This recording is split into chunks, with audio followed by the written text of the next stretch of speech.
notamment, et de faire un point sur les variants qui nous embêtent bien. Voilà, donc je vous rassure, l'idée c'est de faire de la vulgarisation scientifique.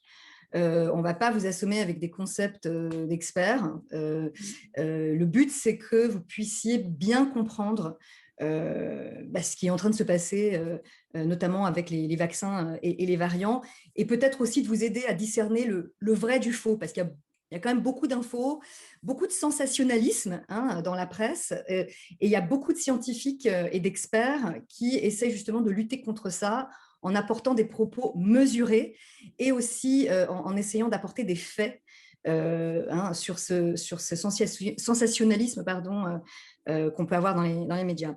C'est un webinaire qu'on a voulu très informel, un peu sous la forme d'une discussion, mais au lieu de parler entre vous et entre néophytes, là, on a sous la main une experte qu'on va pouvoir questionner. Je me présente rapidement. Donc, moi, je suis Milka Pantelic, j'habite à Seattle. Je fais partie de l'association Français du Monde ADFE, qui est une association qui existe depuis les années 80, qui est reconnue d'utilité publique et qui rassemble les Français en fait un peu partout dans le monde. Je vais animer cette petite heure en compagnie de Christine Borchani, qui habite Berkeley et qui fait aussi partie de l'association. Si tu veux dire un mot, Christine. Oui, bonjour, je viens juste de vous mettre sur le chat. Nous allons mener cette discussion via vos questions.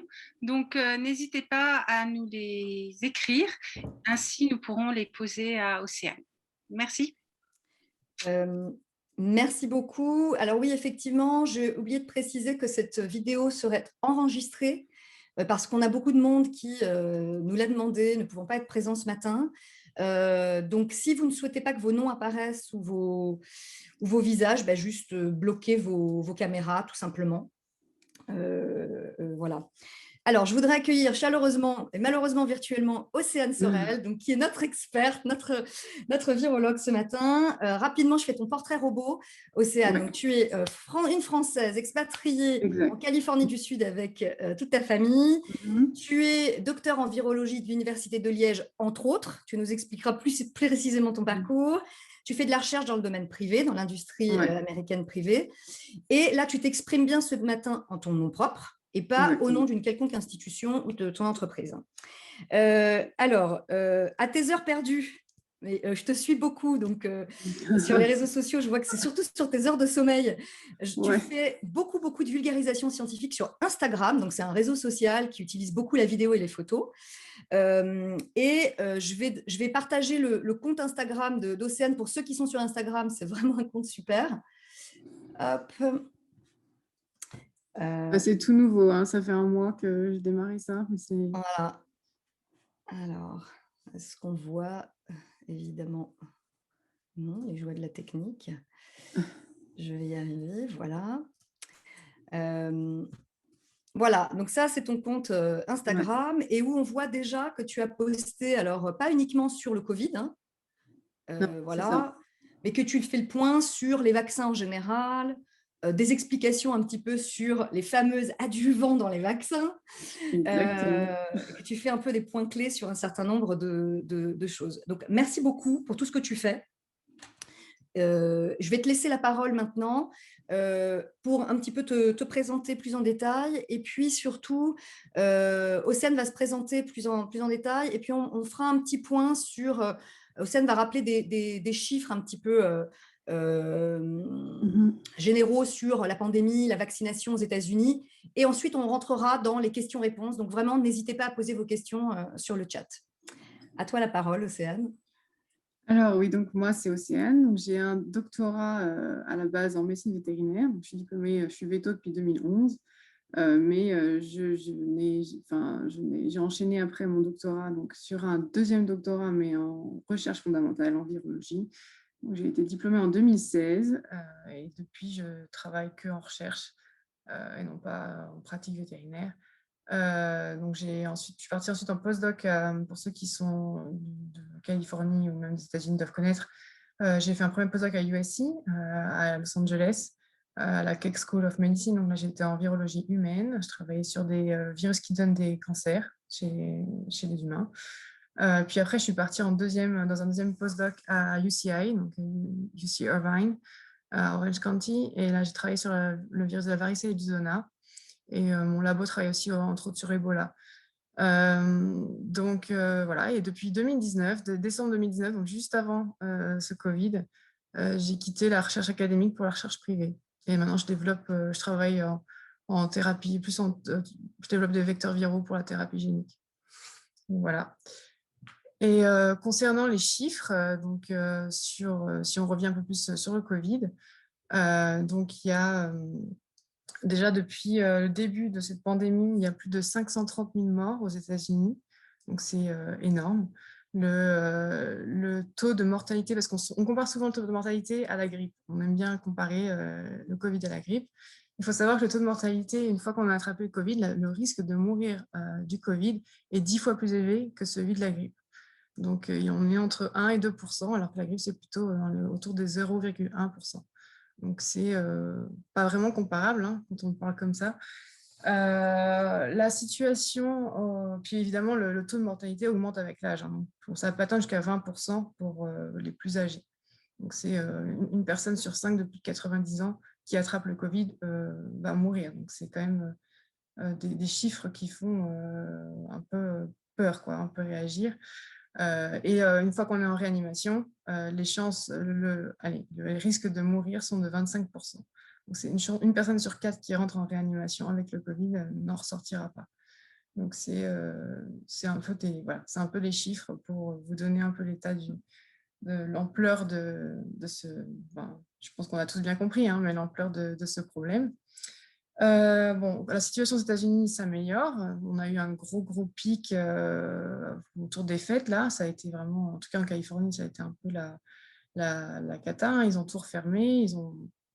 Voilà, depuis, ça va un peu mieux. Bon, on a des vaccins aussi, hein, même si c'est trop tôt pour voir les effets parce qu'il n'y a pas assez de couverture pour l'instant.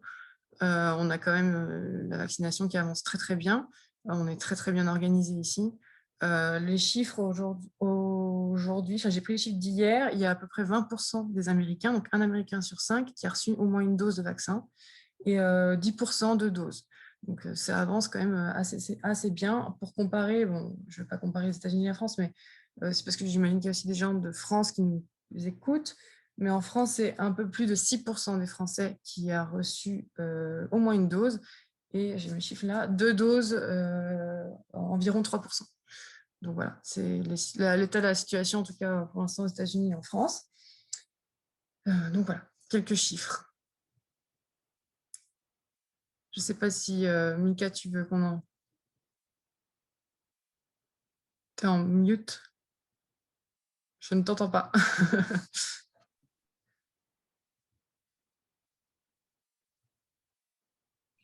Oui, donc... Pardon, j'avais perdu la connexion de ma souris. Alors oui, effectivement, merci de rappeler ces chiffres. Je trouve que c'est important de se le remettre en tête.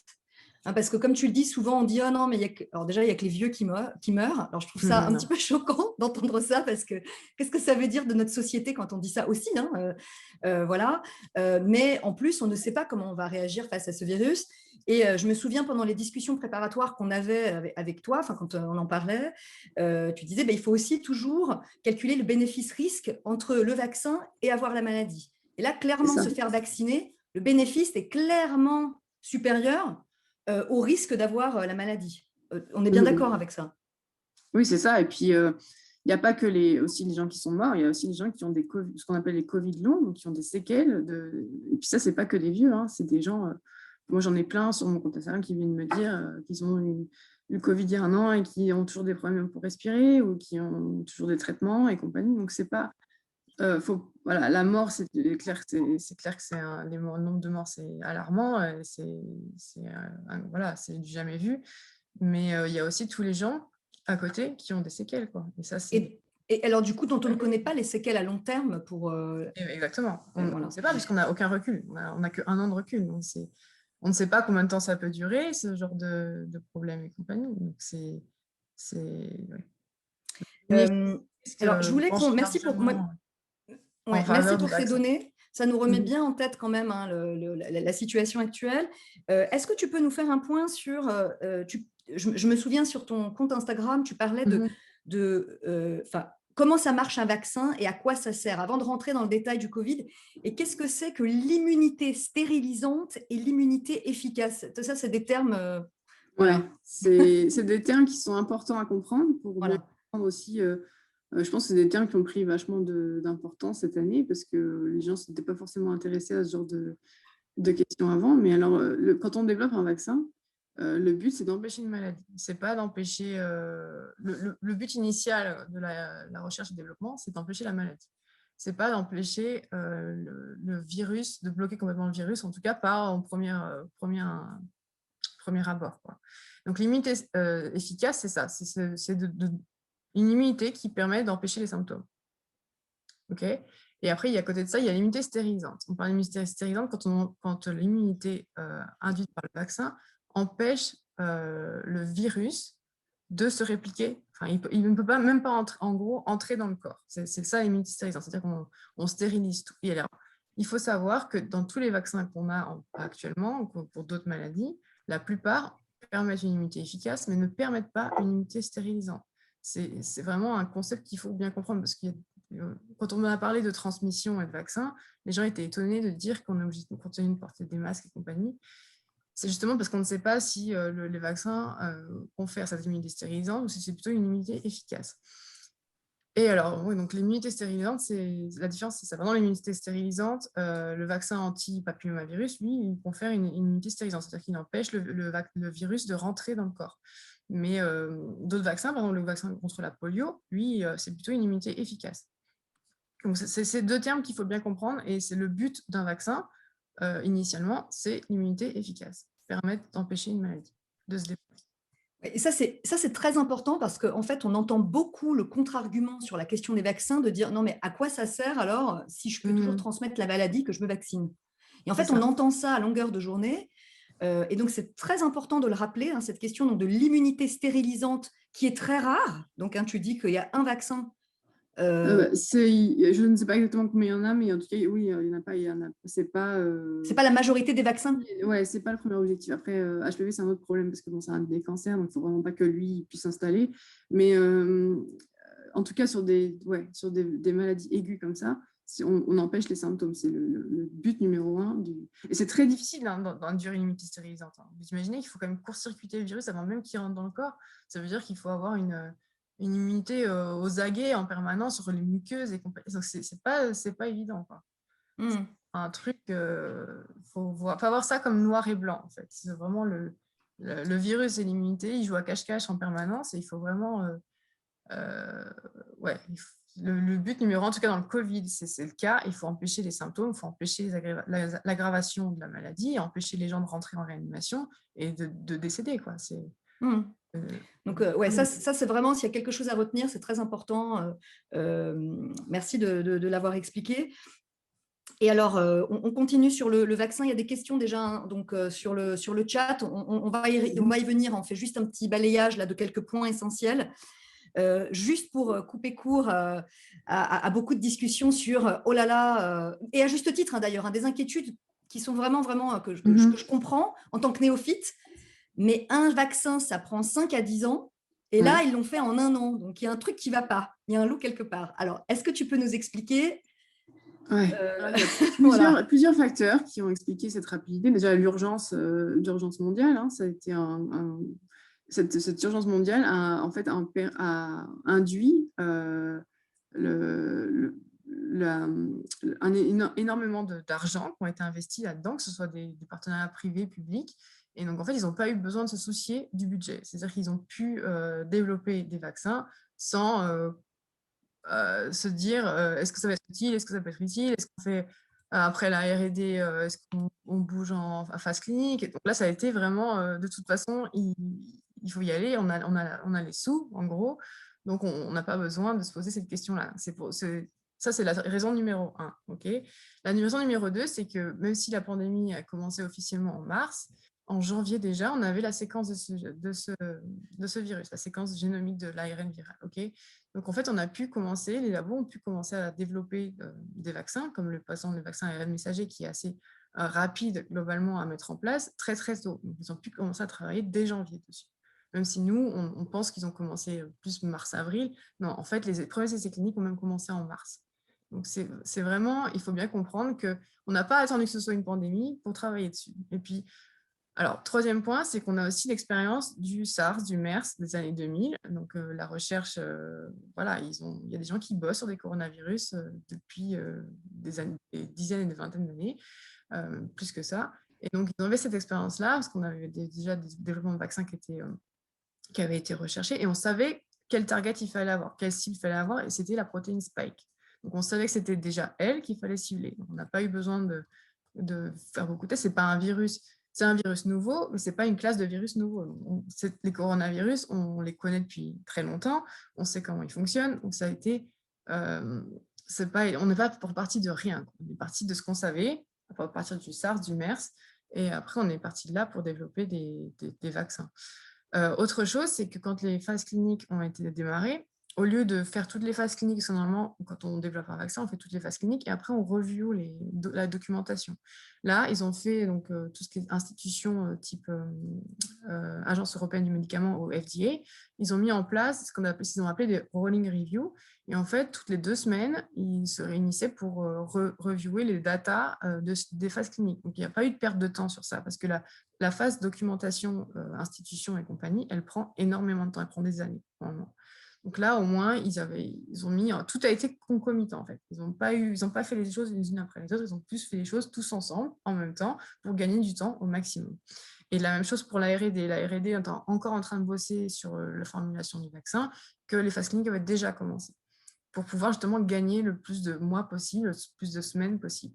Et alors, les premiers qui ont été mis sur le marché, c'est les vaccins ARN messagers, tout simplement parce que c'est les plus facile, entre guillemets, bon, tout est relatif, mais plus facile à produire parce que on avait la séquence ARN, donc il n'y avait plus qu'à la générer in silico, il n'y avait pas besoin du virus de commencer à aller en labo BSL-3, tout ça pour pouvoir isoler du virus.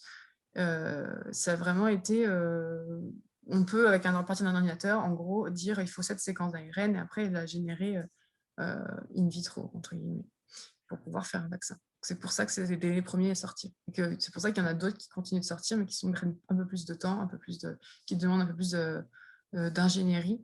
Et donc, c'est pour ça. Voilà. Juste pour être bien sûr, là, parce que tu utilisais quelques termes de labo. Mais en fait, j'essaye de pas. Ouais. non, mais c'est normal. Juste pour bien comprendre en fait ce que tu dis, juste sur ces fameux vaccins ARN messagers, oui. tu dis qu'ils sont plus simples à produire. Bon, effectivement, tu mets des guillemets parce que c'est pas simple à produire, mais c'est juste parce que les vaccins classiques, en fait, ça met beaucoup plus de temps à développer parce qu'en fait, on travaille avec le virus lui-même, c'est ça. Alors que là, on ne travaille qu'avec une séquence ADN. Alors, ça a une séquence ARN, ouais. Et alors, ARN, pardon. Vrai parce qu'en fait on travaille par exemple les vecteurs comme les virus, les vaccins comme le vaccin Johnson & Johnson ou le vaccin AstraZeneca, c'est des vecteurs viraux. Donc là on utilise un virus de rhume entre guillemets qu'on vide entre guillemets toujours et qu'on met la protéine spike à la place pour qu'il puisse on l'utilise comme cheval de Troie pour rentrer dans les cellules pour pouvoir exprimer quelque chose. Mais ça demande plus de manipulation parce que c'est bon. Quand même avec un virus, même si c'est un vecteur viral qui non réplicatif, il faut quand même l'optimiser. Il y a plus de manip. Et c'est pour ça que parce qu'il faut qu'il puisse être capable d'exprimer suffisamment spike pour induire une immunité. Il faut qu'il puisse rentrer dans les cellules. Donc ça demande beaucoup plus de manipulation, d'ingénierie. Manipulation, d'optimisation, alors que les vaccins ARN messagers sont plus rapides et plus directs enfin, il y avait moins d'intermédiaires, moins d'optimisation à faire et ça a été plus rapide pour ça. Mais donc, donc je comprends bien en fait qu'au niveau de la technique d'ingénierie, ça a été donc plus rapide de ce que tu nous racontes, mais on a toujours fait attention sur l'aspect sécuritaire. On est d'accord que le fait de faire des phases concomitantes, enfin de faire des phases en parallèle, les labos n'ont jamais finalement été trop... Enfin, on entend souvent ils ont été trop rapides, ils n'ont pas assez testé, la sécurité n'est pas... est-ce que c'est safe, est-ce que c'est sûr? Oui, ils sont très safe et en plus, bon, c'est un autre point que je n'ai pas mentionné, mais ils n'ont pas eu besoin de d'attendre longtemps pour recruter des gens pour ces essais cliniques. C'est-à-dire que les gens, il n'y a pas eu besoin de... Les gens sont venus à eux, quoi, entre guillemets. Il n'y a jamais... Pour les vaccins à ARN messager, il y a eu plus de 70 000, je crois, participants à ces essais cliniques, comme Moderna, Pfizer confondus. C'est énorme, c'est énorme. C'est du jamais vu dans les essais cliniques. Donc, c'est pour vous montrer, c'est-à-dire que si, après tout ça, on dit que c'est safe, c'est que c'est safe, quoi. C'est-à-dire s'il n'y a pas d'effets indésirables graves qui ont été mis en évidence. Bon, alors, je ne parle pas des risques allergiques, mais bon, ça, c'est pareil, c'est minoritaire. Il y a un papier qui est sorti là sur Pfizer, Moderna confondus après vaccination. Il y a eu 66 cas de choc anaphylactique sur 18 millions de doses. Sur 18 millions de doses, 66 réactions allergiques. Donc, on a fait toute une histoire au niveau des chocs allergiques après les vaccins ARN messager, mais en fait, c'est conforme aux essais cliniques. Hein. C'est des cas qui ont été reportés dans les essais cliniques. Ce n'est pas un truc nouveau qu'on a découvert une fois qu'on avait administré aux gens. Le taux est similaire, le taux de choc anaphylactique dans la vraie vie, entre guillemets, chez les gens dans la population générale, les mêmes que dans les essais cliniques. Donc, ça prouve bien que ça a été aussi bien fait, quoi. C'est pas... Alors, justement, je voudrais, et après on va prendre vos questions, juste faire, parce que tu as abordé là, les différents vaccins, les différents types de vaccins.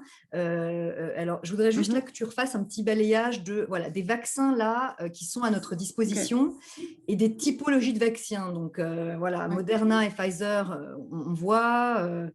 AstraZeneca, enfin voilà, je te laisse. Mais est-ce que tu peux nous expliquer les différentes catégories et dedans, à chaque fois, j'ai l'impression qu'il y a à chaque fois 2 vaccins.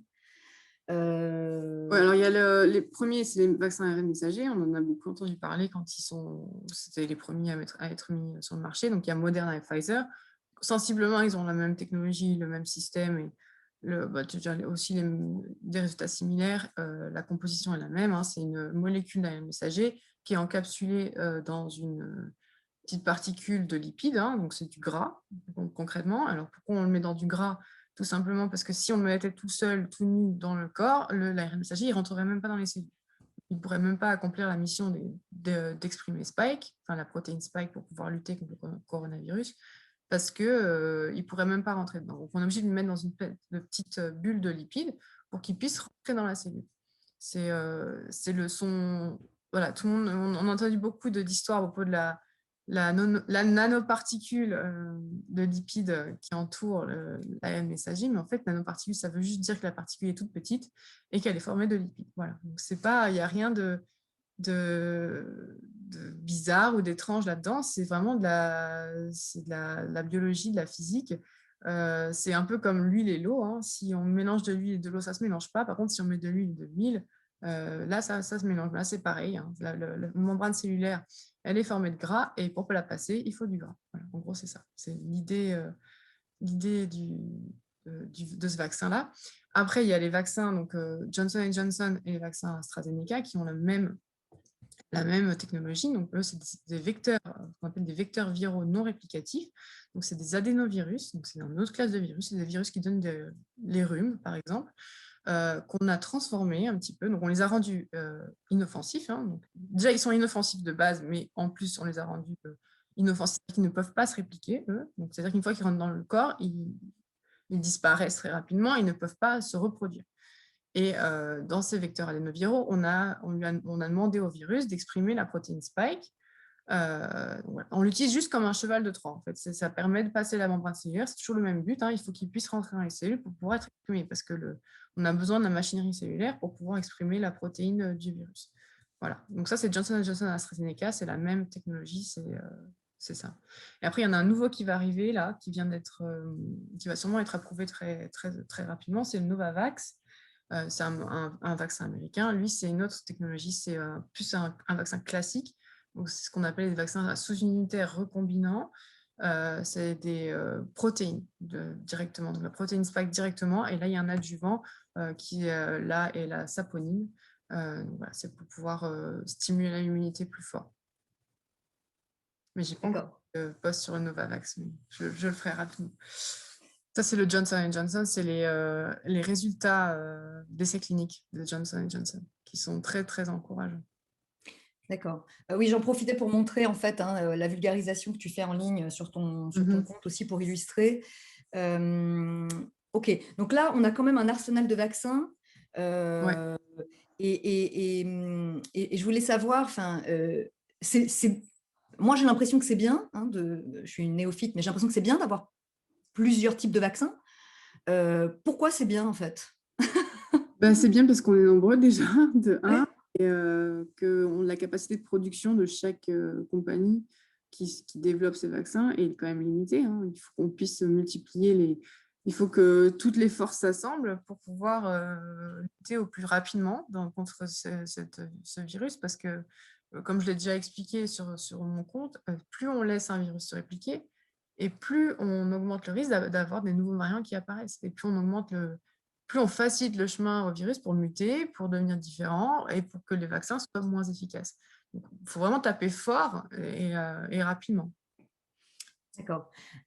Merci beaucoup pour ce petit point, remise au point rapide. On va passer un petit peu aux questions. On avait déjà reçu pas mal de questions en préparation de la réunion. Je voudrais juste en poser quelques-unes et ensuite on reprendra celle du chat. Justement, je rebondis sur le fameux variant. Un variant, une mutation, un mutant, il y a plein de termes. C'est quoi? On voit qu'ils sont plus transmissibles. Là, j'ai lu une étude ce matin qui dit que le variant anglais est 64 fois plus mortel Ouais. que le... 64% plus mortel. Ouais. Alors, est-ce que tu peux nous en dire un peu plus sur cette histoire de variant? Alors, les variants, déjà, il faut savoir qu'on s'y attendait, hein, c'est pas un truc nouveau, hein. Les virus, c'est des êtres, voilà, ils obéissent à la sélection naturelle, hein, c'est pas nouveau, hein, qu'un virus évolue, c'est la nature. Donc, en fait, le virus, quand il se réplique dans une cellule, donc il se multiplie, il se recopie complètement. Et alors, parfois, il se recopie de manière identique, et parfois, il y a des erreurs. C'est-à-dire qu'il y a des petites différences. Alors, la plupart de ces variants, entre guillemets, disparaissent parce qu'en général, ils sont soit pas très prolifiques, soit finalement, ils n'apportent aucun avantage par rapport à l'autre, donc ils disparaissent, l'autre continue d'être majoritaire. Et parfois, il y a des mutations qui disent « Ah, bah, c'est cool, je suis multiplié plus rapidement, je peux rentrer plus facilement dans les cellules. Bah, moi, je vais prendre le dessus, hein, c'est la sélection naturelle, par rapport au virus originel. » Et ça arrive tout le temps, c'était bien. Donc, les variants, ça fait peur, mais ce n'est pas un truc inattendu, c'est un truc qu'on savait qu'elle allait se passer, hein, et puis il y a plein de variants différents. Alors après, quand ça devient inquiétant, c'est quand les variants commencent à devenir plus transmissibles, bah là, ça augmente le nombre de cas. Et quand ils sont plus mortels, comme apparemment le variant anglais serait un peu plus mortel, bah là, ça augmente le nombre de morts. Donc ça, c'est encore plus, voilà, c'est encore plus inquiétant. Après, la bonne nouvelle, c'est que le variant anglais répond très, très bien au vaccin. Donc, il répond très bien au vaccin. Le vaccin prévient très bien les infections au niveau par le variant anglais. Donc ça, c'est la bonne nouvelle. Voilà. Donc les variants, c'est juste des recopiages avec des erreurs, avec des petites mutations du vaccin originel. Ça fait déjà 1 an que le virus se réplique, et là, tout doucement, il est en train d'acquérir des petites différences. Il y a des petits clusters différents de variants au niveau de la zone géographique. Mais c'est normal que ça, même si ça peut faire peur, mais c'est normal. C'était attendu. Oui. Et on en attend d'autres, parce que encore une fois, si on ne vaccine pas rapidement tout le monde, il y en a d'autres qui vont apparaître. Ça, c'est une certitude. Ok, merci. Alors, je vous propose qu'on passe aux questions. Il y en a un certain nombre. Alors, je m'excuse par avance, hein, soyez indulgents avec nous. On ne pourra peut-être pas prendre toutes les questions. Il y en a beaucoup et certaines se recoupent. Aussi parce qu'on est nombreux, on ne pourra pas vraiment vous laisser la parole parce qu'on va essayer de garder cette heure. Mais n'hésitez vraiment pas à écrire sur le chat pour exprimer ce que vous avez envie de dire et poser vos questions. Alors, par exemple, je vois des questions donc, sur les femmes, une question qu'on a eu quand même beaucoup, et là j'en ai vu une passer, je crois, sur les femmes enceintes, allaitantes, les enfants. Alors déjà, on va se focaliser sur les femmes enceintes et allaitantes, parce qu'il y a beaucoup de choses sur les questions de fertilité, d'avortement spontané. Est-ce que tu peux nous en dire un mot, s'il te plaît? Alors, il y a plusieurs choses avec les femmes enceintes. Donc, j'ai eu beaucoup de questions sur l'infertilité. Donc, Il y a une espèce, cette fake news là qui a circulé il y a pendant quelques temps qui disait que les vaccins à ARN messager qui exprimaient Spike pouvaient rendre les femmes infertiles parce que il y avait des homologies avec la syncytine 1 qui est une protéine placentaire et donc les anticorps allaient se retourner contre le placenta.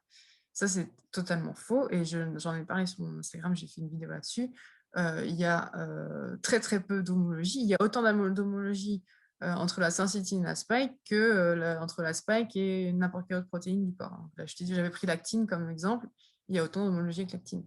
Oui, alors juste pour clarifier ce que tu dis, parce que du coup, j'ai vu cette vidéo sur Instagram où en fait, tu compares les séquences ADN entre la prolactine, c'est ça? La séquence protéique, oui. La séquence protéique, pardon, entre la prolactine et la syncytine et la spike, ouais. La syncytine, donc, et la spike. Et donc, en fait, c'est très visible sur cette vidéo. Ceux qui sont sur Instagram, allez la voir.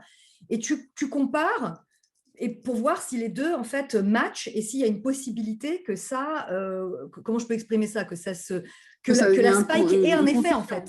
Il y a une confusion. C'est surtout que, en fait, la théorie, l'hypothèse des gens qui faisaient circuler ça, c'était que les anticorps, l'immunité qu'elle est développée contre Spike, elle est aussi être développée contre le placenta. C'est à peu près que du truc.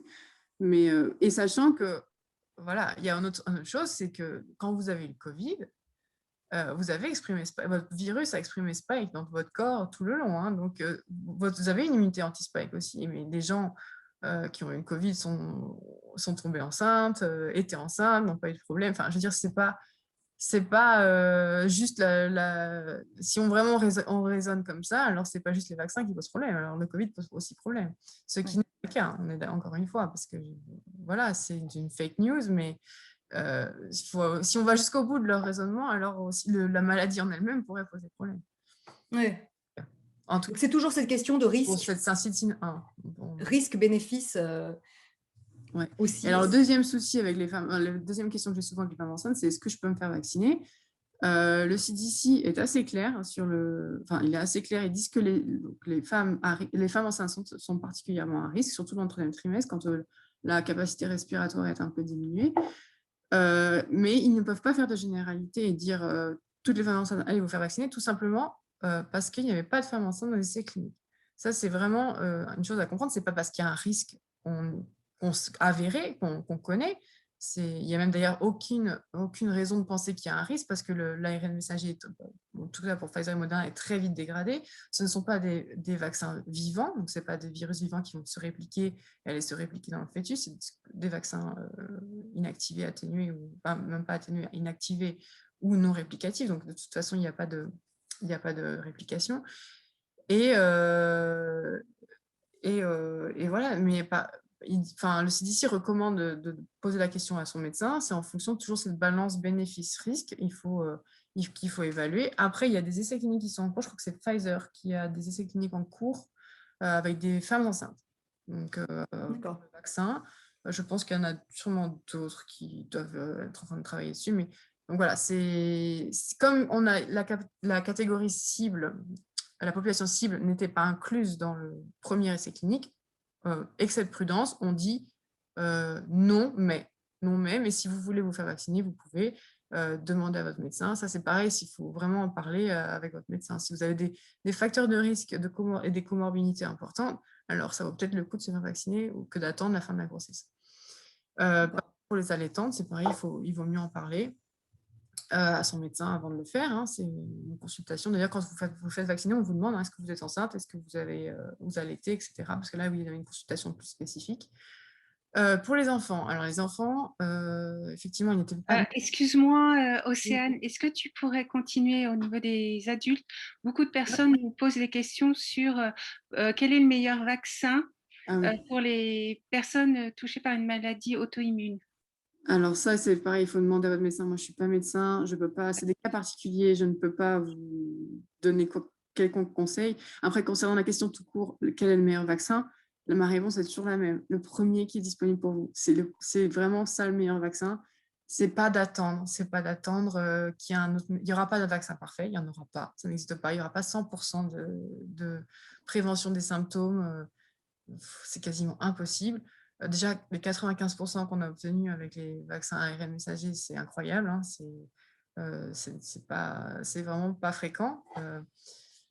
Et surtout, ils empêchent tous d'aller à l'hôpital et de mourir. Donc, prenez le premier qui est disponible. Il n'y a aucune raison d'attendre et de risquer de se faire infecter par un virus qui peut potentiellement vous tuer ou vous rendre très malade ou vous donner des séquelles importantes. Pour moi, la réponse, elle est clairement prenez le premier qui y passe. Alors, et du coup, je rebondis sur la question de Christine et que je vois passer en ligne. On a des questions sur le fameux AstraZeneca. Alors, il a été arrêté par l'Islande, le Danemark. Ah oui. Là, j'ai vu qu'en Italie aussi, hier ou avant-hier. Bon, tu peux nous expliquer un peu tout ça? Alors, il y a eu une petite confusion avec le vaccin AstraZeneca. Donc, il y a eu effectivement une infirmière qui est décédée d'une thrombose. Je crois que c'était 2 semaines après son vaccin AstraZeneca. Du coup, certains pays d'Europe ont décidé de suspendre, donc pas de complètement arrêter, mais de suspendre le temps d'une investigation. Ça, c'est tout à fait normal. Je ne parle pas d'arrêter de suspendre le truc, mais l'investigation, c'est normal. Ça s'appelle la pharmacovigilance. Donc, dès qu'il y a des conséquences, s'il y a des événements qui se passent après le vaccin, au niveau médical, ils sont reportés à l'Agence du médicament, la FDA, le CDC ici. Et en fait, après, s'il y a des personnes qui décèdent, on va faire une enquête. Okay, mais ça ne veut pas dire que le vaccin est responsable du décès. Ce n'est pas parce que le vaccin s'est passé avant qu'il est la cause du décès. Ça, c'est vraiment un truc qu'il faut comprendre. C'est juste une investigation parce que justement, on fait ça bien. On veut savoir si c'est vraiment dû à ça que la personne est décédée. Donc, on va faire une petite enquête. Par exemple, le vaccin Moderna, il avait été aussi accusé en janvier. Il y avait eu un petit truc comme ça, un mini scandale aussi. Je ne sais plus exactement ce qui s'était passé, mais ils avaient suspendu un lot de vaccins et en fait, finalement, le vaccin avait été complètement lavé de tout soupçon et ils avaient remis le lot. Enfin, il avait continué d'injecter le lot, mais ça avait fait aussi pareil dans la presse, les gros titres, attention, voilà. Mais c'est pas parce que quelque chose s'est passé juste avant. Par exemple, je sais pas, dans les essais cliniques, si vous regardez les essais cliniques d'AstraZeneca, dans le groupe placebo, donc ceux qui n'ont pas reçu de vaccin, il y a 8 thrombos, il y a 8 personnes qui ont fait des thrombolies. Et dans le groupe vacciné, il y a 6 personnes qui ont fait des... Donc, il y a plus de monde qui ont fait des thromboses dans le groupe placebo que dans le groupe vacciné. Mais ce n'est pas le placebo qui a causé ça. C'est juste parce que c'est le taux normal de thrombose dans la population. Donc, c'est juste qu'on ne sait pas si il y a des fortes chances que cette dame aurait fait une thrombose sans le vaccin. Il y a plein d'autres choses qui peuvent causer des thromboses. Il n'y a pas qu'un vaccin. Mais c'est vrai que ça a fait les gros titres alors qu'en fait, il n'y a pas de raison de croire. Pour l'instant, les données ne nous portent pas à croire que l'AstraZeneca augmente le risque de thrombose. Au contraire, même, ce serait plutôt le même taux que dans la population en général. Juste, il y a une question qui est passée là sur le chat et que je retrouve aussi dans les questions qu'on a eues. Est-ce que, alors peut-être comme ça de tête c'est compliqué que tu nous les donnes, mais de nous donner en fait le pourcentage d'efficacité des différents vaccins. Alors je sais que pour avoir parlé avec toi et d'autres experts, les vaccins à ARN messager, c'était la surprise générale d'avoir des taux d'efficacité aussi élevés. Et juste en comparaison, par exemple, par rapport au vaccin de la grippe, est-ce que tu as ces chiffres en tête? Est-ce que tu peux nous donner des indications? Parce que quand on nous dit 66% d'efficacité, par exemple pour l'AstraZeneca de façon générale, on se dit, oh là là, mais c'est nul par rapport à... Alors, là, je parle en tant que néophyte, hein, je sais que... Oui, je comprends très bien que les gens voient juste le chiffre et puis ce chiffre-là, mais quand on regarde un peu plus en détail, donc AstraZeneca, c'est 66% d'efficacité sur toutes les formes symptomatiques légères, modérées, donc c'est-à-dire n'importe quel symptôme, hein, même un petit symptôme comme un petit peu de fièvre, voilà, ça c'est vraiment ça veut dire ça. Par contre, c'est 100% de prévention des hospitalisations, 100% de prévention des décès. C'est vraiment plutôt, c'est quand même des très bons chiffres et c'est aussi une très bonne, je ne sais plus exactement le chiffre pour les formes sévères, mais c'est aussi très élevé. Donc, les 95%, c'est de l'ARN messager, des vaccins ARN messager. Par contre, c'est là sur toutes les formes symptomatiques. Donc, ça, c'est exceptionnel. Mais on est plutôt autour pour les vaccins en général, de 70-80%, hein, que 90-80%. Et la grippe, c'est difficile de comparer parce que ça dépend des années. La grippe, elle mute beaucoup. elle change beaucoup chaque année. Il y a des très bonnes années où le vaccin protège très bien, et il y a des années où c'est pas terrible. Donc, souvent, c'est plutôt 50-70%. Ça dépend. Ça va Ah dépendre. oui, quand même. Donc, non, mais c'est important aussi qu'on l'entende, nous, dans la population Mhm. générale, ce que tu dis, ces données-là. Oui, mais ça, c'est vraiment. Je veux dire, c'est pas. Faut pas le mettre de côté, AstraZeneca, parce que vous avez vu 66% et vous dites ça, c'est nul. Puis c'est quand même quelque chose. C'est-à-dire qu'il a quand même un effet. Vous avez 66% de moins de risque de faire des symptômes du Covid si vous êtes amené à rencontrer le virus. D'accord. Et vous avez 100% de risque de moins d'aller à l'hôpital. Donc, c'est quand même plutôt pas mal. Donc, peux-tu nous expliquer la vaccination pour les enfants, puisque je t'avais coupé tout à l'heure? Ah oui, alors les enfants, c'est pareil, ils n'ont pas été inclus initialement dans les essais cliniques, donc on ne les a pas inclus dans les généralités pour les vaccins. Après, il y a des essais cliniques en cours, je ne sais plus qui fait ça. Ah si, Pfizer. Pfizer a un essai clinique avec des ados de 12 à 15 ans, et Moderna en un essai clinique en cours aussi, et AstraZeneca un essai clinique avec des enfants de 6 ans. Donc, tout est, voilà, donc les premières phases cliniques sont passées, et là maintenant on est en train de regarder sur d'autres populations les effets du vaccin pour pouvoir étendre après la vaccination aux enfants si nécessaire. D'accord, merci. Alors, du coup, si on continue là sur quel vaccin choisir, parce qu'il y a beaucoup de questions quand même, c'est un peu comme si on faisait notre shopping, j'aime bien. En fait, on n'aura pas vraiment le choix en fonction de où on sera vacciné, il faut que les gens le sachent. Puis comme tu le dis, prenez le vaccin qui est disponible. Ça, c'est un message important à faire passer. Beaucoup de personnes nous posent la question sur quel est le vaccin le plus adapté lorsqu'on a déjà été contaminé et qu'on a déjà eu le Covid. Est-ce qu'il y a un vaccin particulier, En tout cas, pas qu'on sache. Non, il n'y a pas de protocole là-dessus. Il n'y a pas qu'on sache. Non, ils expriment. Il n'y a pas de raison de croire qu'il y en ait un plus mieux que l'autre pour ce genre de. Parce qu'ils expriment tous Spike en plus, donc il n'y a pas de différence au niveau de la target, de la cible des vaccins. Donc. Non. Puis il n'y a pas de données, donc je ne peux pas vous dire. Encore une fois, prenez ce qui est disponible et ce qu'on vous recommande. C'est que votre médecin, si on vous a demandé d'attendre X mois après le Covid pour vous faire vacciner, alors attendez et faites une fois qu'il sera disponible pour vous. Oui, donc je précise juste pour ceux qui nous rejoignent, Océane n'est pas médecin, donc elle ne peut pas répondre au cas particulier. Elle n'est pas voyante, donc elle ne pourra pas vous dire quand tout ça va s'arrêter, malheureusement, on aimerait bien. Voilà. Est-ce que, alors on a eu beaucoup de questions, j'étais très surprise par ces questions-là. Est-ce que alors le fait de vacciner une partie de la population ne va pas favoriser l'apparition de variants ou de mutations? Alors, il n'y a pas de bonne réponse et de mauvaise réponse. Je peux juste vous expliquer comment ça marche. Ça peut, parce que je n'aime pas dire que c'est impossible, parce qu'en science, on ne dit jamais que c'est impossible quasiment, mais oui, ça peut. Après, donc, il faut savoir comment ça marche, ils apparaissent. C'est vraiment, ils apparaissent parce que le virus se multiplie beaucoup, donc il a beaucoup de chances de changer. Okay, il a beaucoup de chances de faire des erreurs quand il se recopie, et il a beaucoup de chances de devenir différent. Par contre, si on le bloque en vaccinant, il aura beaucoup moins de chances, beaucoup moins d'ouverture pour devenir différent, puisqu'il aura il va beaucoup moins avoir de chances de se recopier, puisque votre système immunitaire va lutter contre lui.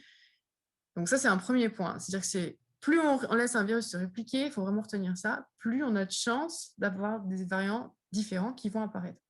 Donc, si on le bloque avec un vaccin, en théorie, on devrait diminuer ce risque, d'accord? Après, vous allez me dire, oui, mais il y a immunoévasion, il peut très bien développer une évasion de l'immunité. Alors après, pareil, l'immunité, c'est pas, on n'a pas une forme d'immunité qui est développée une fois qu'on est vacciné. Il y a plusieurs formes d'immunité, plusieurs types d'immunité, et chaque immunité, ne va pas, par exemple, générer un seul type d'anticorps. Ça va être ce qu'on appelle polyclonal. Ça veut dire que ça va être plusieurs types d'anticorps pour lutter différemment sur la même protéine. Et un virus, en tout cas le coronavirus, il n'a pas 36 millions de façons de devenir différent. Parce que s'il devient trop différent, alors il va se tirer une balle dans le pied, il ne pourra même plus infecter les humains. Donc il va être obligé quand même de rester suffisamment proche de ce qu'il est actuellement pour pouvoir continuer d'infecter nos cellules. Sinon, il va disparaître, d'accord? Donc, il y a quand même de grandes chances que notre immunité, même s'il mute un tout petit peu, elle puisse quand même reconnaître les petites mutations, parce qu'il n'y aura pas un type d'anticorps ni un type de lymphocyte T qui vont le reconnaître. Il y aura plusieurs types. Et ça, c'est la beauté de l'immunité, c'est qu'il n'y a pas, c'est pas tout blanc, tout noir. Il y a il y a plusieurs différences. Il y a toute une palette d'immunité qui va être développée par ces vaccins. Il y a de grandes chances que, même s'il devient un petit peu différent, dans votre corps, au moment où il vous infecte quand vous êtes vacciné, il y a des chances que votre immunité le détecte quand même et le court-circuite avant que d'autres variants puissent émerger. Voilà. D'accord. Et alors, du coup, sur cette question de la longueur de l'immunité, il y a aussi pas mal de questions. Enfin, tu viens d'en parler un tout petit peu. Est-ce qu'on va se faire vacciner déjà, est-ce qu'il y a des études? Il y a une question qui a été posée sur est-ce qu'on suit les millions de vaccinés par le sang ou la salive pour savoir la durée de l'efficacité? J'imagine que oui, mais je te laisse répondre.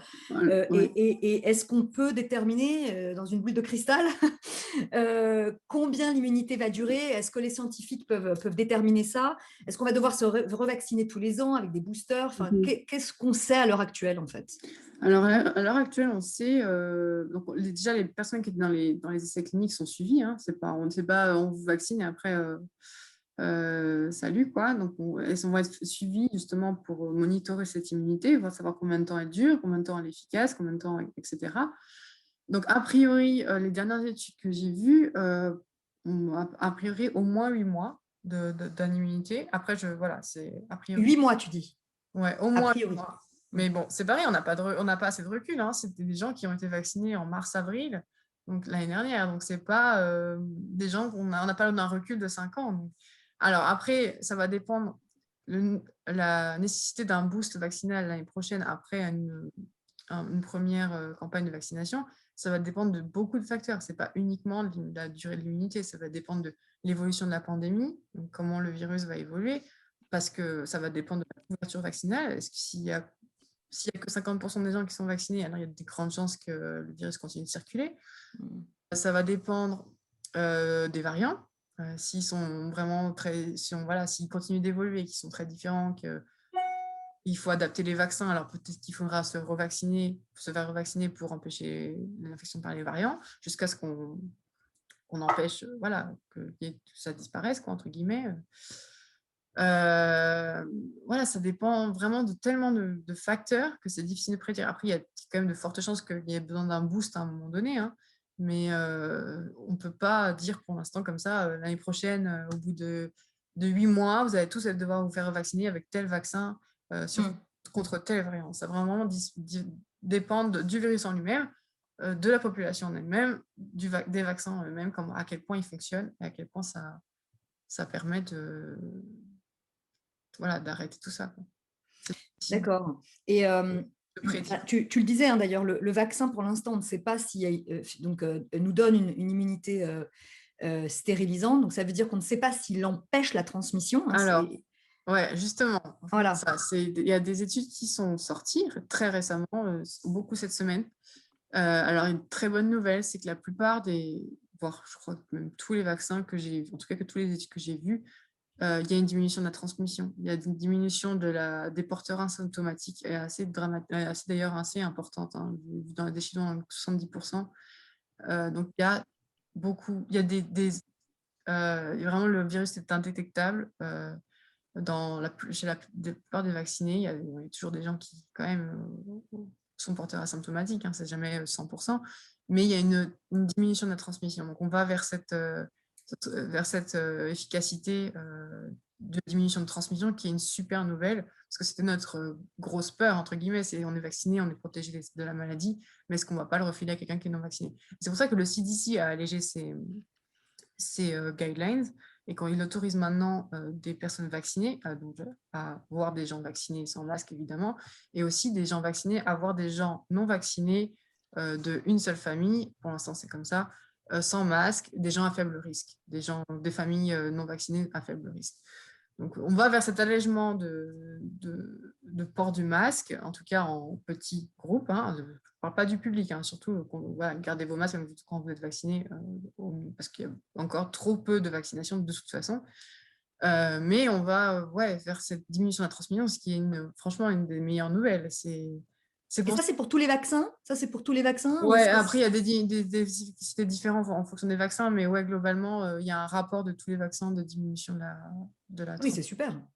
Et pareil pour les variants, il y a des études qui sortent là, franchement, c'est hyper encourageant parce que tout le monde a peur des variants, des efficacités et compagnie, mais Pfizer, il y a une étude qui a montré que les anticorps, même s'ils étaient moins efficaces, ils étaient quand même au-dessus du seuil nécessaire pour empêcher les symptômes de la maladie, pour tous les variants, y compris les sud-africains.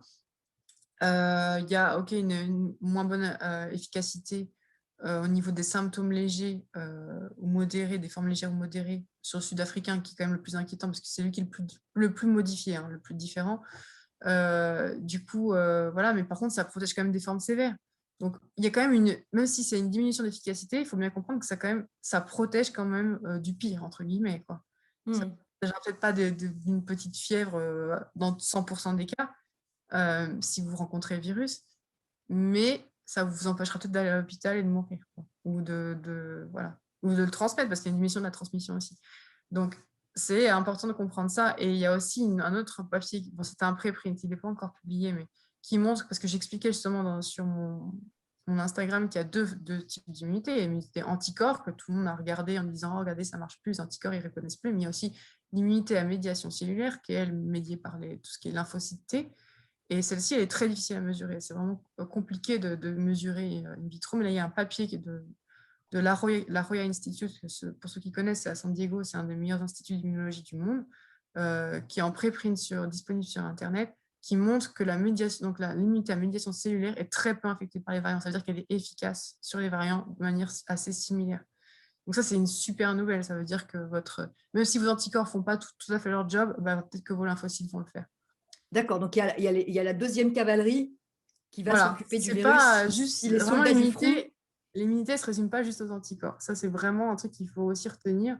Ce n'est pas parce que les anticorps sont un peu moins efficaces in vitro dans une boîte que dans votre corps, déjà, ils ne vont pas vous protéger quand même des maladies, parce qu'on ne sait pas quel niveau d'anticorps il faut pour vraiment empêcher ce virus de vous causer des problèmes. Et deuxièmement, il y a aussi les lymphocytes T qui sont là et qui sont bien présents et qui vont aussi réagir au vaccin et qui, eux, si jamais les anticorps ne fonctionnent pas, ça va être tout en parallèle, mais prennent leur lait pour neutraliser les cellules infectées. Merci. Je voudrais rebondir sur justement l'ARN messager, parce que c'est quand même le vaccin dont on parle beaucoup. Ouais. Et de manière générale, j'ai une question sur la composition des vaccins avec ces histoires d'adjuvants et quels risques sur le long terme. Parce que tu dis bien qu'en fait, on ne connaît pas tout. Il y a des choses auxquelles tu ne sauras pas répondre, tout comme certains experts dans le monde ne peuvent pas répondre à certaines questions à l'heure actuelle, puisque c'est un virus qui récent. En tout cas sous cette forme-là. Qu'est-ce qu'on peut dire de la composition des différents vaccins et notamment, déjà pour commencer, de l'ARN messager? Est-ce qu'il y a des trucs cachés, à risque? Alors, il n'y a pas de truc caché. Déjà, pour clarifier la question des adjuvants, il n'y a pas d'adjuvants dans ces vaccins. ARN messager, Pfizer, Moderna, Johnson & Johnson, AstraZeneca, il n'y a pas d'adjuvant. C'est des vaccins qui n'ont pas d'adjuvant parce qu'ils ont une technologie différente. Donc, les adjuvants, voilà. Le vaccin qui a un adjuvant, ça va être le vaccin Novavax. Et l'adjuvant, c'est la saponie, d'après ce que j'ai vu. Donc, lui, il a besoin d'un adjuvant parce qu'il n'a pas... c'est une technologie complètement différente. Donc déjà, voilà. Après, vaccin ARN messager, les effets secondaires, il y a des effets à court terme qu'on connaît, donc c'est tout ce qui est fièvre, douleur au site d'injection, rougeur et compagnie, ça c'est normal, ça montre. On a diabolisé les effets secondaires, mais encore une fois, ça montre que vous avez un système immunitaire qui réagit, qui est fonctionnel, c'est une bonne nouvelle. C'est pas bon, je ne parle pas pour les gens qui font des chocs anaphylactiques, on est d'accord, ça reste exceptionnel, mais la grande majorité des effets secondaires à court terme, ça reste des inflammations localisées, un petit peu de fièvre, des maux de tête, qui ne durent pas, hein, puis ça dure en général 24-48 heures maximum. Et encore une fois, c'est des bons signes, ça prouve que votre système immunitaire s'est activé, s'est mis en route, il a reconnu la protéine spike, il est capable après potentiellement de lutter contre le virus. Ça, c'est les effets à court terme. Les effets à moyen terme, on commence à les connaître aussi. A priori, il n'y a rien de reporté parce que les gens qui ont été vaccinés en mars 2020, ils vont très bien. Et les effets sur le long terme, il n'y a pas, encore une fois, on ne sait pas, mais il n'y a pas de raison de croire qu'il va y en avoir. Pourquoi? Parce que quand on connaît la façon dont fonctionnent ces vaccins, ils ne sont pas à vocation de rester dans votre corps longtemps. Ça veut dire que le vaccin ARN messager, l'ARN, c'est tellement fragile, c'est tellement vite dégradé. D'ailleurs, c'est pour ça qu'il est protégé dans cette capsule de lipides, parce que si vous le mettez comme ça dans le corps, votre corps, vos enzymes, elles vont le déglinguer en 2 secondes. Hein. Vous êtes blindé de ce qu'on appelle des RNAs, c'est des enzymes leur but, c'est justement de digérer l'ARN. C'est leur unique but dans la vie, c'est de digérer l'ARN. Donc, une fois qu'il est rentré dans la cellule, l'ARN messager, il va juste avoir le temps d'exprimer la protéine spike, la cellule, elle va s'en occuper direct et il va partir à la poubelle. Donc, il n'y a aucune raison de croire qu'il va y avoir quelque chose qui va rester dans votre corps qui va vous causer des problèmes. C'est vraiment ce qu'il faut comprendre. Après, je ne peux pas dire c'est impossible parce que voilà, on ne dit jamais ça en science, mais il n'y a aucune raison, il n'y a aucun élément qui nous laisse croire qu'il va y avoir un problème sur le long terme. Ils sont très safe. Et pareil, pour la capsule de nanoparticules, elle va partir dans la voie de dégradation des lipides avec le reste de vos lipides. C'est pas parce que les composants de ce vaccin ne sont pas quelque chose qui sont méconnus, quoi. Je veux dire, c'est la capsule de lipides, c'est du PEG. Donc, par exemple, c'est le même composant qui est dans le Magrocol, qui est un médicament que vous prenez pour lutter contre la constipation. C'est des trucs qu'on utilise déjà en pharmaco, c'est pas des trucs qu'on a inventés juste pour ce vaccin. D'accord, ça c'est très rassurant. Il n'y a pas de plus 5G non plus, il n'y a pas de... Oui, on nous demande, alors souvent j'ai des questions, est-ce que ça va modifier notre ADN? Ah non, oui, ça c'est la question qui est numéro 1 des vaccins ARN messagers. Non, ça ne va pas, il y a très peu de risques à modifier votre ARN. Pour la bonne et simple raison, c'est que l'ARN n'est pas de l'ADN. Donc déjà, il ne va pas interagir avec votre ADN. Et en plus, l'ARN, il ne rentre pas dans le noyau, là où est votre ADN. Il ne peut pas rentrer parce que il va rentrer dans votre cytoplasme, va produire la protéine spike, mais il ne va pas rentrer dans le noyau, il ne va pas y aller. Il n'a pas le droit d'y aller, il n'a pas le pass pour entrer. L'ordre de production des protéines, c'est ADN, ARN. L'ARN sort du noyau, mais il ne rentre pas, il sort du noyau, et après protéines. Comme il est déjà ARN, il n'a aucune raison de retourner dans le noyau, parce qu'il est déjà en ARN. Donc il n'y a pas de raison, ce n'est pas une thérapie génique, ça on en avait beaucoup parlé, mais ça n'a rien à voir avec une thérapie génique, rien à voir du tout. D'accord, donc ça c'est quand même des choses qui sont rassurantes, hein. C'est des faits, c'est avéré. Voilà. Ouais. Alors, pour continuer sur cet ARN messager, c'est une question qui est intéressante, à laquelle on sort un tout petit peu du Covid, mais je la trouve intéressante, donc je vais quand même la poser par curiosité. Comment vois-tu les prochaines années, boule de cristal, dans quelle mesure le vaccin, notamment via ARN messager, va se rapprocher d'un médicament usuel pour la population générale et un grand nombre de pathologies? Je sors un tout petit peu du Covid à proprement parler, mais c'est vrai que c'est intéressant, là, cette découverte de l'ARN messager, enfin, cet usage de l'ARN messager. Ouais, alors après, l'ARN messager en traitement, après, je n'ai pas regardé les publics, mais c'est tellement fragile, j'ai du mal à imaginer qu'il faudrait vraiment en injecter un paquet pour lutter contre une infection déjà existante. Hein. Je ne parle pas d'une prévention. C'est pour ça qu'en vaccination, ça marche beaucoup, ça marche très bien. C'est parce qu'on n'a pas encore été infecté, donc on peut développer une immunité. Mais il faut bien comprendre, les vaccins ne traitent pas la maladie. Hein. Ça prévient une maladie, mais ça ne va pas vous guérir si vous avez déjà le Covid. Hein. Donc voilà. Après, c'est une grosse avancée sur le niveau thérapeutique. Après, il y avait déjà des vaccins ARN messagers qui étaient dans le pipeline, entre guillemets, pour d'autres maladies. Mais encore une fois, hein, c'est nouveau, des vaccins nouveaux sont mis sur le marché, mais c'est des technologies qu'on étudie depuis plus de 20 ans. Hein. Ce n'est pas des trucs qu'on a pondus en une semaine en disant tiens, on va faire une immunisation avec un ARN messager. C'est des trucs qui sont des processus, des technologies qui sont à l'étude depuis plus de 20 ans. Donc, des gens travaillent dessus pour prévenir des maladies depuis longtemps.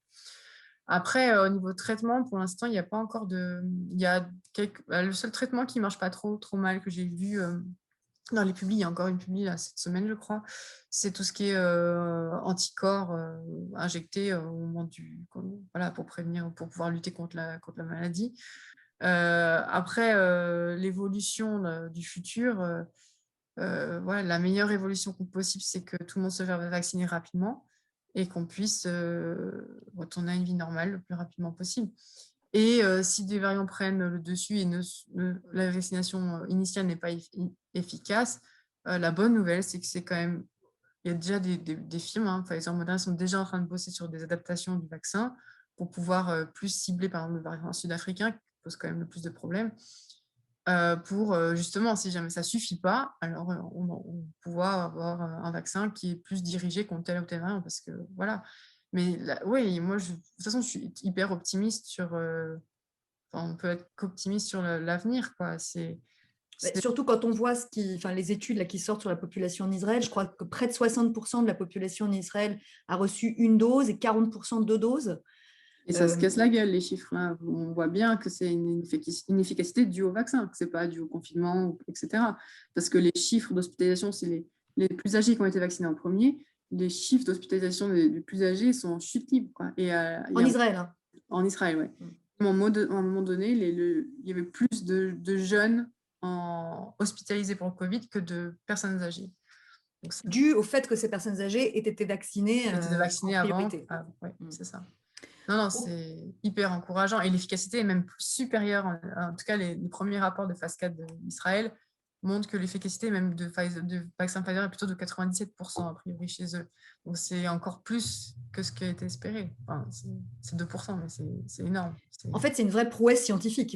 Oui, c'est ce qu'il faut saluer. Enfin, ça a été accueilli comme un peu un truc diabolique, mais pas du tout. Quoi. C'est vous rendez, enfin, je sais pas, moi, après, je suis du côté scientifique de la barrière, donc je sais très bien ce que ça représente comme travail, et je trouve ça incroyable qu'on ait réussi à faire ça en si peu de temps. C'est un immense espoir pour j'espère qu'il n'y en aura jamais, mais des futures pandémies à venir, en espérant même les d'autres épidémies, ou même pour lutter contre d'autres... Enfin, je pense à Ebola, par exemple, qui cause de nouveau des problèmes en Afrique, mais pour lutter contre d'autres virus qui peuvent potentiellement poser problème à des endroits du globe ou au niveau du monde entier. Mais... avant de nous quitter, parce qu'il est déjà 11h04, si tu as un moment, est-ce que tu pourrais juste faire un point sur le Johnson Johnson, le Triple J Triple J, juste pour nous faire un petit point, parce que c'est peut-être celui auquel on aura le plus accès, puisque je crois que c'est une seule dose. Température, il n'y a pas besoin de le réfrigérer à moins je ne sais combien. Est-ce que tu peux juste nous en dire 2 mots, s'il te plaît? Oui, tu peux peut-être montrer c'est ce que je vais faire. Mais oui, alors Johnson & Johnson, le gros avantage, c'est une seule injection. Ça, c'est vraiment, ça va, je pense, aussi changer la donne au niveau vaccinal, parce que ça va permettre de pouvoir vacciner plus de monde plus rapidement. Alors, les résultats sont sont très bons. C'est 66% d'efficacité en moyenne, parce que en fait, les essais cliniques ont été réalisés dans 3 pays différents. Il y a eu les États-Unis, l'Afrique du Sud, là où il y a effectivement le variant sud-africain qui circule, qui est même 90% je crois que c'est 90% des RT-PCR sont revenus avec le variant sud-africain, et le Brésil, où il y a le variant brésilien qui circule. Donc, ils ont vraiment volontairement fait ces trois essais cliniques dans les endroits où des variants circulent pour pouvoir évaluer l'efficacité sur différents variants. Donc, c'est pour ça j'ai mis dans la caption là, des différents résultats d'efficacité. Aux États-Unis, c'est plutôt 72%. Au Brésil, 66%, et en Afrique du Sud, un peu moins, 57%. Mais ça, c'est tout ce qui est forme légère et modérée de Covid. Par contre, sur les formes de prévention des apparitions sévères, là, c'est 85% pour tous, donc y compris là où il y a les variants, et 100% de prévention des hospitalisations, 100% de prévention des décès. Donc, il y a 100% de moins de risque d'aller à l'hôpital si on est vacciné avec le JN.J, ce qui est quand même... allez... le but quand même de tout ça, parce que c'est aussi le gros problème de cette pandémie, c'est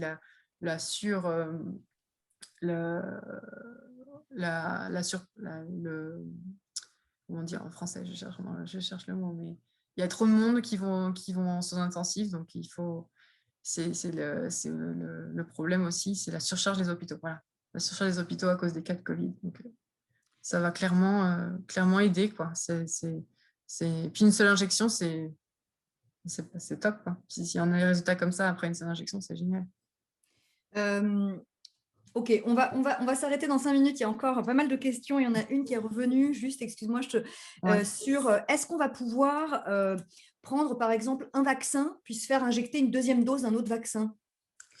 Alors, Parce que du coup, juste la question exactement, c'est, je ne l'ai plus là sous les yeux, mais comme en fait les vaccins induisent des réponses immunitaires légèrement différentes, est-ce que ça ne va pas être justement une super réponse immunitaire que d'avoir pour l'instant, il faut vraiment rester dans les protocoles. Donc, si vous prenez Pfizer, vous faites les 2 doses avec Pfizer, Moderna 2 doses, etc. C'est une seule dose.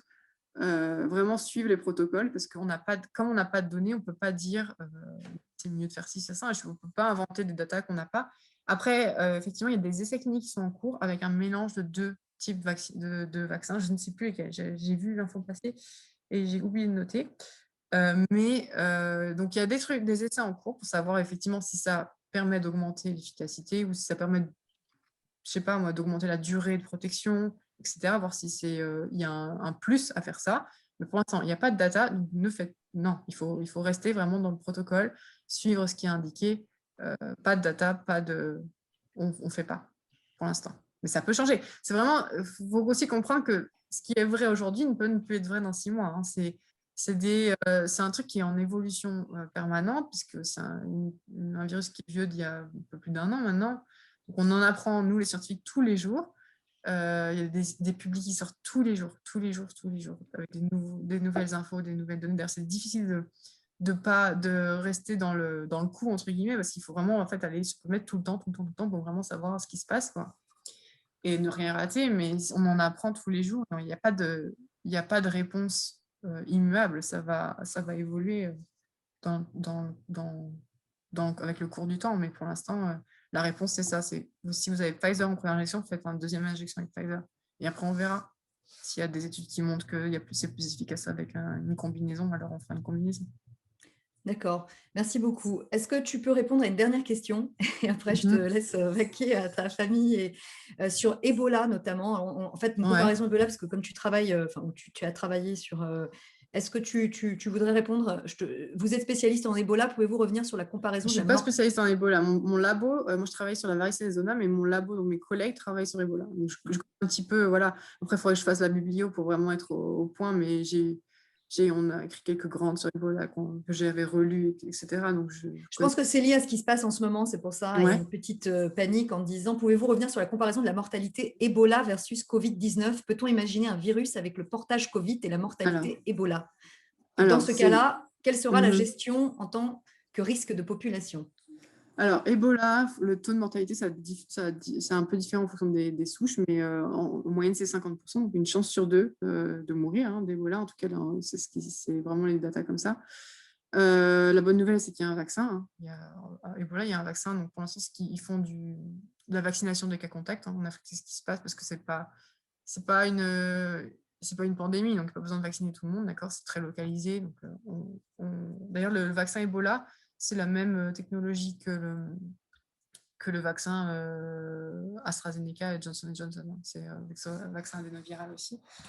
Donc, oui, non, on peut pas. Enfin, Ebola, c'est tellement. Le gros problème du Covid, c'est qu'il y a beaucoup d'asymptomatiques, beaucoup de gens qui ont eu des symptômes très légers de compagnie, et c'est très, très transmissible aussi. Donc, c'est pour ça que ça a créé un problème mondial, c'est que les gens n'étaient pas si malades. Du coup, voilà, ils sont quand même sortis, ils sont quand même allés bosser, ou alors carrément pas malades du tout, et ils leur filent à des gens. Donc, c'est aussi pour ça. Ebola, ça vous rend quand même très, très malade. Donc, la transmission est quand même un peu limitée. Quand vous êtes très malade, comme ça, vous n'avez pas travaillé. C'est ce que je veux vous dire. Après, c'est clair qu'il y a toujours un risque, surtout avec des virus quand même hyper mortels comme ça. Mais c'est pour ça qu'on fait de la vaccination au contact en Afrique en ce moment. Il y a des procédures quand même qui sont très strictes. C'est pas... Et puis, l'épidémie de 2013 à 2016 là, qu'il y a eu, quand même resté assez contenue et on a réussi à lutter contre ça. Après, Ebola, l'outbreak qu'il y a là en ce moment, il y a un papier qui est sorti là qui dit que, a priori, la souche qui est en train de circuler est la même que celle de 2013-2016. Ça veut dire que c'est quelqu'un qui était porteur latent du virus qui a transmis de nouveau ce virus. Donc, c'est quand même assez inquiétant parce que ça veut dire que le virus peut rester des années dans le corps, silencieux, et après se transmettre à d'autres gens. Mais bon, après, c'est des virus complètement différents. Ebola virus et coronavirus n'arrivent pas du tout le même système. Le coronavirus, en tout cas les coronavirus, ne restent pas à l'état latent dans le corps, en tout cas pas jusqu'à preuve du contraire. D'ailleurs, les PCR des gens reviennent toutes négatives. Ça prend plusieurs semaines. Donc, il n'y a pas de risque, il n'y a pas de raison de croire qu'il y aura un portage latent sur des années. Et puis, de toute façon, si les gens sont vaccinés, il n'y a pas de raison que ça pose un problème. Ok. Bon, il est 11h15. On va s'arrêter là et on va conclure. Bon, déjà, merci beaucoup, Océane. Je crois que je te l'ai dit à plusieurs reprises dans nos échanges. Je trouve que ce que tu fais, de partager ton savoir, de donner de ton temps, et en plus de le faire de façon à ce qu'on puisse le comprendre, nous, non sachants. Donc, ça prend du temps. Oui, ça prend du temps. Voilà, c'est vraiment faire acte de citoyenneté, je trouve. C'est très important et je pense que nous, si on a voulu faire ce webinaire au sein de l'association, c'était aussi parce que on s'était dit, mais il y a trop de désinformation sur ce sujet et c'est vraiment important de donner la parole aux experts, aux spécialistes et pas comme on le voit parfois à des économistes dans le média ou à des gens qui ne connaissent pas en fait. C'est exactement pour ça que j'ai fait ça. C'est vraiment parce que j'en avais marre en fait concrètement de voir des infos circuler, des mauvaises infos. Et je me suis dit qu'en fait, fallait pas attendre que d'autres gens expliquent, il fallait que ce soit nous, les scientifiques, les gens qui comprennent, de le faire. Et c'est vrai qu'on prend pas assez le temps. C'est vraiment un gros... je fais mon mea culpa, mais tous les scientifiques de manière générale, on prend pas assez le temps de vulgariser au grand public. On communique entre scientifiques, mais c'est vrai que vulgariser au grand public, ça, on le fait pas. Pas assez, en tout cas. Et je trouve que c'est vraiment un truc qu'il faudrait, quand on voit tout ce qui circule, toutes les bêtises qui peuvent circuler, c'est aussi un peu de notre faute. Et je pense qu'il faudrait quand même qu'il y ait de plus en plus de gens qui le fassent. Ça prend énormément de temps. Honnêtement, j'ai pas, non, en théorie, j'ai vraiment pas le temps de faire ça, mais je le fais parce que je trouve que c'est important. Et je sais qu'il y a des gens qui ont changé d'avis grâce à ça. Et moi, je me dis, bah ouais, au moins, j'aurais apporté ma petite pierre à l'édifice, même si c'est 100 personnes qui vont se faire vacciner de plus au lieu de... petite différence, mais bon, 100 personnes qui parlent à 100 personnes, et ça fait une réaction en chaîne. Là, tu as eu ce matin quasi 100 personnes à qui tu as pu parler. Donc, et la meilleure façon de désinformer, c'est d'informer, c'est d'expliquer pourquoi c'est faux. C'est faux parce que... Oui, non, mais ce que je redis à tous les gens là, qui sont restés là, mais c'est... Sur les réseaux sociaux, il y a beaucoup de spécialistes, mais aussi de UCSF, de grandes institutions, l'Harvard Institute, et des experts aussi en santé publique qui ont pris la parole sur ce réseau social pour justement lutter contre cette désinformation. Et moi, j'apprends énormément de choses via cet outil. Donc, c'est encore une fois, merci beaucoup, parce que c'est vraiment un acte citoyen, je trouve, de faire ça. Et chacun doit contribuer à notre manière, nous, ce matin, et d'autres. Et j'espère que tu auras l'occasion de faire d'autres lives comme ça. Et renseignez-vous, ça, c'est vraiment un truc que je veux essayer d'inculquer aux gens, mais à vérifier toujours les sources, toujours. Ne croyez pas à tout ce qu'on vous dit. Même moi, si vous ne voulez pas me croire, vous pouvez, mais demandez-moi en message privé des liens PubMed et je vous les donnerai. Mais vérifiez tout. Ne croyez pas juste parce qu'il y a une vidéo YouTube qui circule avec ça, ou parce que machin était chercheur, truc. Non, vous allez vérifier vous-même et vous verrez, vous serez surpris. Alors, avant complètement de se quitter, je voudrais juste répondre à 2-3 questions auxquelles Océane ne va pas répondre parce que c'est des sujets plus administratifs, politiques sur le passeport vaccinal. Pour l'instant, juste, c'est en débat, on n'a aucune info. Je sais que y a Serge qui est là, qui participe à la réunion, qui est un des conseillers consulaires et je le voyais répondre à des questions ici sur est-ce que je dois faire le test PCR, etc.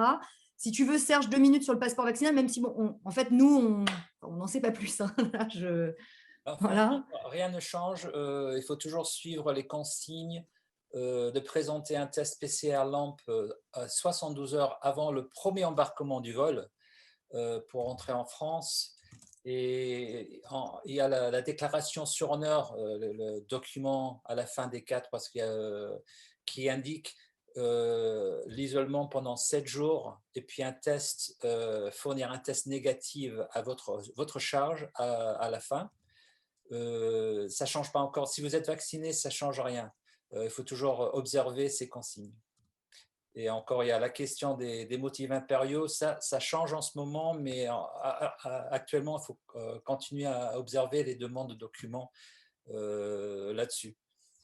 C'est tout ce que je peux dire pour l'instant, mais ça...